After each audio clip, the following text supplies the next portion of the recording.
So welcome to Kantra maths.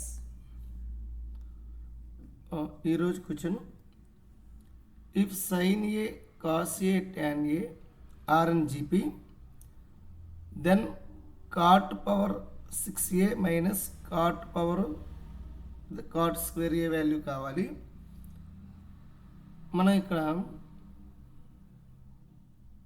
ఈ క్వశ్చన్లో first ఈ కాన్సెప్ట్ గురించి ఒకసారి మాట్లాడుకుందాం. Sin A cos A tan A are in GP. ఇక్కడ ఏవైనా 3 టర్మ్స్ జీపీలో ఉంటే కండిషన్ ఏంటో చూద్దాం. ముందు ఆ కాన్సెప్ట్ ఏంటో మాట్లాడుకుందాం. If A comma B comma C are in జీపీలో ఉంటే ఈ బి వాల్యూ అంటే B square equal to AC అవుతుంది. సో ఇది మనకి ప్రోగ్రెషన్స్ అనే టాపిక్లో వస్తుంది. ఏవైనా 3 నెంబర్స్ ఆర్ ఇన్ జీపీ అయితే B square equal to AC. Based on this rule ఇక్కడ అబ్జర్వ్ చేస్తే బి అంటే ఇక్కడ కాస్ అండి. Cos square A is equal to sin A into tan ఏ.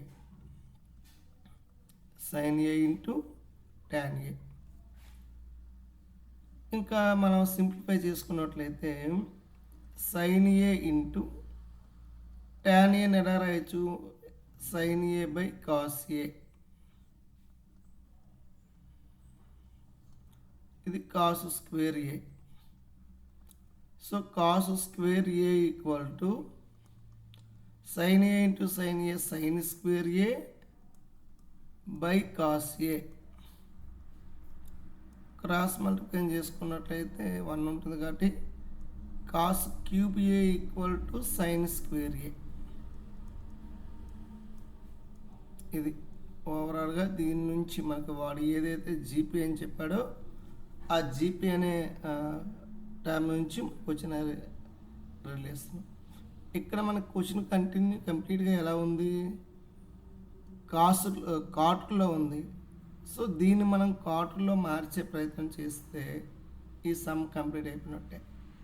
నాకు కాట్ కావాలి కాబట్టి ఇక్కడ బ్యాలెన్స్డ్గా లేదు. నేను బోత్ సైడ్స్ ఏం చేయాలనుకుంటున్నానంటే సైన్ ఏతో మల్టిప్లై చేద్దాం అనుకుంటున్నాను. సైన్ ఏతో మల్టిప్లై చేస్తారనుకున్నప్పుడు ఏమవుతుంది, cos cube A into sin A is equal to sin square A into sin A. అప్పుడు ఏమవుతుంది అంటే cos cube A into sin A is equal to ఇక్కడ కూడా sin square A sin A becomes sin cube A. ఇప్పుడు మనం ఈ sin cube ఏని తెచ్చుకున్నట్లయితే cos cube A by sin cube A is equal to ఈ సైన్ ఏ వస్తే 1/sin ఏ అయ్యి ఈ రిజల్ట్ ఏమవుతుందంటే కొసీకెంట్ ఏ అవుతుంది.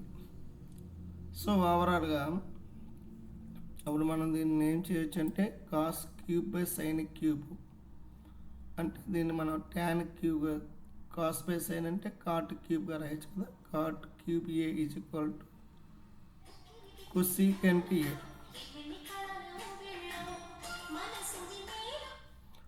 ఇప్పుడు మన క్వశ్చన్లో ఏమడిగాడో ఒకసారి చూద్దాం. Cot power 6a minus cot square A కదా. ఇప్పుడు దీన్ని తీసుకుందాం.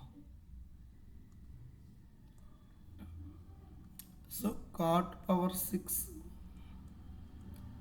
Minus cot square A. So ఇప్పుడు నేను ఏం చేద్దాం అనుకుంటానంటే కాట్ 6ని cot cube A whole square minus cot square ఏ. ఇక్కడ మనకు కాస్ క్యూబ్ అంటే ఏమొచ్చిందండి, కొసీకెంట్ స్క్వేర్. కాబట్టి కొసీకెంట్ స్క్వేర్ ఏ అంటే కొసీకెంట్ ఏ మళ్ళీ స్క్వేర్ అనమాట, ఏ మైనస్ కాట్ స్క్వేర్ ఏ. కొసీకెంట్ స్క్వేర్ ఏ మైనస్ కాట్ స్క్వేర్ ఏ అంటే ఇది ఐడెంటిటీ. దీని వాల్యూ 1. సో కాబట్టి దీని ఓవరాల్గా దీని value 1. Okay, thank you for watching.